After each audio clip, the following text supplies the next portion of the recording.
If there's one thing you hear over and over again on this channel, it's that when it comes to movies and TV, it all comes down to good storytelling. You can have the best actors, directors, the most impressive sets, incredible CGI, but without the foundation of a good story with wonderfully written characters, your project is dead on arrival. That's what makes this writer's strike equal parts frustrating and necessary for us fans. You see, we want great stories on our screens, but the people who make those stories, the writers, are fighting to be compensated in a way that they feel is fair.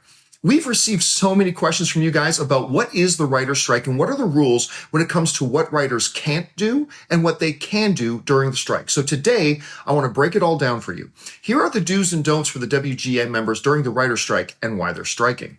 First, who's striking and why? The strike, which began on May 1st, is led by the Writers Guild of America, the WGA, a union that represents over 20,000 writers in the film, television, and new media industries.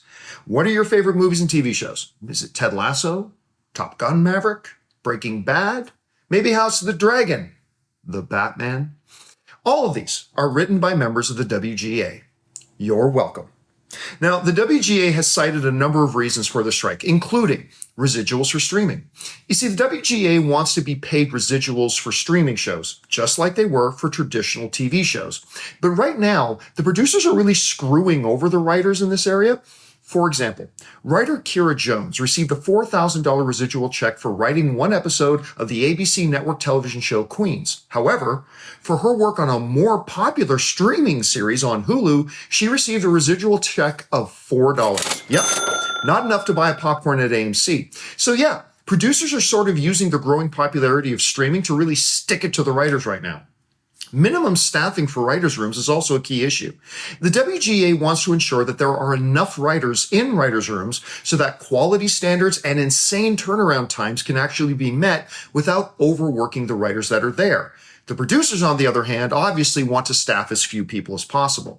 There are other issues of concern to the WGA as well, such as packaging practices, the use of AI, the length and terms of contracts, and a lot more. It is not a simple conflict, to say the least. Okay, so with all that being said, the strike is on. So what exactly can a writer do or not do during the writer's strike? Well, while the strike is ongoing, WGA members are prohibited from working on any projects that are covered by the Guild's contract.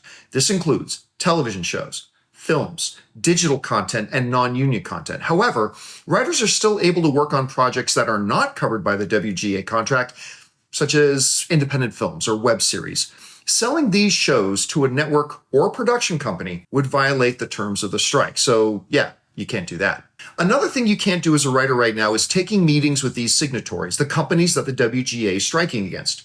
Even what could seem like a simple little innocent, let's get to know each other coffee and chat about work and your goals outside of work and whatever, that can all be considered crossing the picket line as well.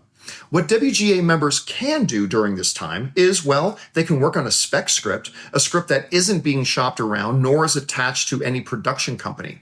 They can also use the time to work on books, write for magazines, or hell, they can even work on comic books and graphic novels. Now, what if you're a pre-WGA member, a writer hoping to join? If that's the case, the same do's and don'ts apply to you. Do not work for or have contact with any signatory companies. While it may seem like a great time to break into the industry, working for these signatories under the conditions that the WGA is striking against means it is incredibly unlikely that you will ever be able to join the Guild.